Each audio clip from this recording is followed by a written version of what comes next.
Камал театры минем өчен ул татар театрларының мәркәзе, һәм инде Камал театрын белмәгән татар кешесе юктыр.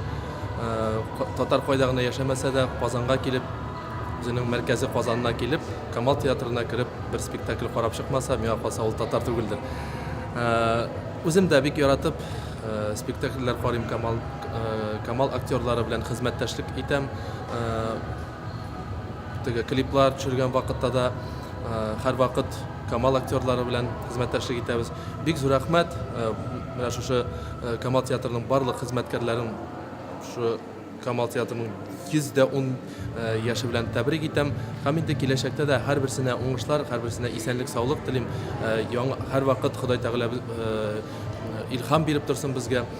Яңа спектакль эшләргә режиссерларга да илһам килеп торсын. Инде чын күңелдән Камал театрын шушы 110 яшы белән тәбрик итәм.